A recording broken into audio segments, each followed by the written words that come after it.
Friends, मैं सुषमा मिश्रा आज science के एक बहुत ही इम्पोर्टेंट टॉपिक के साथ आपके सामने उपस्थित हुई हूँ। आज हमारा टॉपिक होगा माइटोकॉन्ड्रिया। माइटोकॉन्ड्रिया से एग्ज़ाम में बहुत सारे क्वेश्चन देखने को मिलते हैं दोस्तों। तो हम छोटे छोटे क्लिप्स के माध्यम से, छोटे छोटे प्रयास के माध्यम से आपके साइंस के क्वेश्चन को बेहतर करने का प्रयास कर रहे हैं दोस्तों। तो ये उसी कड़ी में ये हमारा आज माइटोकॉन्ड्रिया होगा। तो हम जानते हैं कि माइटोकॉन्ड्रिया क्या होता है, कहाँ पाया जाता है, इसके कार्य क्या होते हैं। तो इसके बारे में हम एक एक चीज़ शुरू करते हैं। सबसे पहले इसकी प्राप्ति, मतलब माइटोकॉन्ड्रिया कहाँ पाया जाता है। तो जैसा कि हम जानते हैं दोस्तों कि हमारा जो मानव शरीर होता है वो असंख्य कोशिकाओं, ह्यूमन सेल से मिलकर के बना हुआ होता है। तो प्रत्येक जो हमारी कोशिका होती है, सेल होती है, उसमें साइटोप्लाज्म में पाए जाने वाला एक महत्वपूर्ण अंग होता है। ऐसा मैं इसलिए कह रही हूँ क्योंकि साइटोप्लाज्म में बहुत सारे अंग पाए जाते हैं।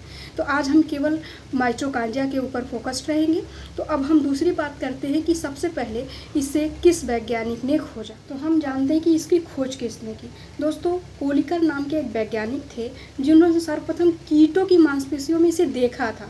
तो दोस्तों ये भी जानिए कि इन्होंने सिर्फ देखा था, इसके बारे में हमें कोई जानकारी नहीं दी थी। अगर हम कहें कि खोज करने का श्रेय किसे जाता है तो अल्टमन नाम के वैज्ञानिक थे जिनको माइटोकॉन्ड्रिया के खोज करने का श्रेय दिया जाता है दोस्तों। तो हम बात कर रहे थे अल्टमैन की। हालांकि इन खोज का श्रेय इन्हीं को दिया जाता है, अल्टमैन को। लेकिन अल्टमैन ने इसे जो है कि बायोपास्ट कहा था, इसको माइटोकॉन्ड्रिया नाम नहीं दिया था, इन्होंने इसको बायोपास्ट कहा था। जबकि अगर क्वेश्चन हमारा इस तरह का हो कि सबसे पहले माइटोकॉन्ड्रिया नाम किसने दिया, तो सी बेंडा करके एक वैज्ञानिक थे जिन्होंने सर्वप्रथम इसे माइटोकॉन्ड्रिया कहा था। तो दोस्तों ये हुई हमारी खोज के बारे में जानकारी। अब हम देखते हैं कि इसकी संरचना कैसी होती है, यानी कि माइटोकॉन्ड्रिया संरचना कैसी है।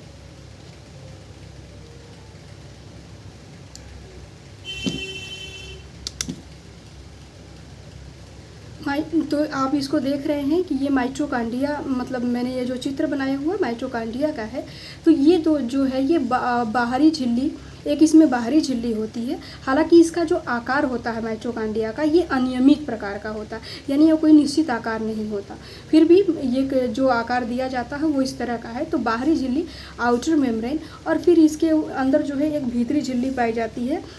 तो इसके बीच में बाहरी झिल्ली और जो भीतरी झिल्ली है उसके बीच में जो है कि एक तरल पदार्थ पाया जाता है। ये जो इस तरह के हैं, ये तरल युक्त जो पदार्थ होता है इसी को हम माइटोकॉन्ड्रियल कैविटी भी कहते हैं, यहाँ पे जो पदार्थ पाए जाते हैं।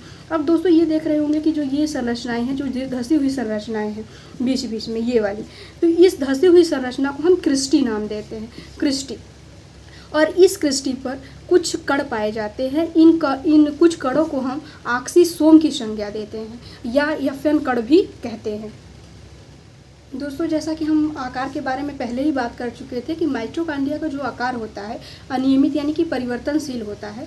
अब हम जो सबसे महत्वपूर्ण क्वेश्चन होता है कि कोशिका का ऊर्जा गृह किसे कहा जाता है। तो कोशिका का, माइटोकॉन्ड्रिया को कोशिका का ऊर्जा गृह कहा जाता है। ये बहुत ही इम्पोर्टेंट क्वेश्चन होता है हमारे एग्ज़ाम के पॉइंट ऑफ व्यू से। तो अब हमने ये तो जान लिया कि माइटोकॉन्ड्रिया को कोशिका का ऊर्जा गृह कहा जाता है, लेकिन आज हम आपको ये भी बताएंगे कि आखिर ऐसा क्यों है कि कोशिका को, माइटोकॉन्ड्रिया को इसका ऊर्जा गृह कहा जाता है।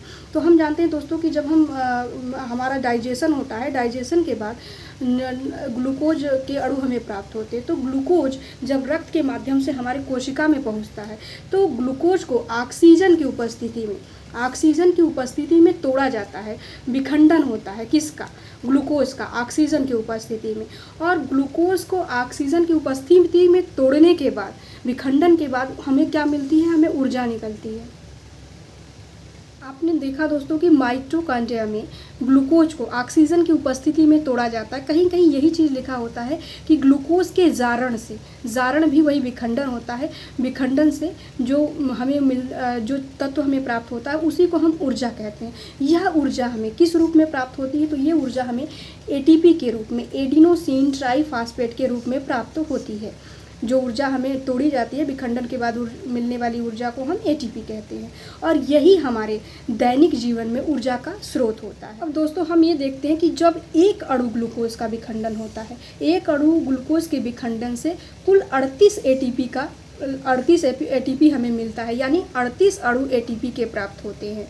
तो ये जो 38 अणु एटीपी का होता है, ये शुद्ध, अगर हमें पूछा जाए क्वेश्चन ऐसा हो कि शुद्ध लाभ कितने का होता है, तो मात्र 36 अणु एटीपी हमें प्राप्त होता है, क्योंकि दो अणु एटीपी जो है कि बनने की क्रिया में ही समाप्त हो जाते हैं। तो इसलिए अगर शुद्ध लाभ की बात होती है तो वहाँ को हमारा आंसर बदल जाता है, 36 अणु एटीपी होता है। जबकि अगर विखंडन से मिलने वाली कुल अणु एटीपी की बात की जाए तो वो 38 अणु ही होता है। दोस्तों और एक महत्वपूर्ण बात आपसे शेयर करनी है कि माइटोकॉन्ड्रिया में डीएनए की उपस्थिति होती है, और ये क्वेश्चन इस तरह से आता है कि डीएनए कहाँ कहाँ उपस्थित होता है केंद्रक के सिवाय। तो माइटोकॉन्ड्रिया और प्लास्टिड में डीएनए की उपस्थिति होती है, और माइटोकॉन्ड्रिया एक अर्ध स्वायत्त संरचना होती है, यानी कि ये अपने कार्य के लिए स्वतः स्वायत्त होती है। तो दोस्तों ये थी हमारी माइटोकॉन्ड्रिया के बारे में थोड़ी सी जानकारी।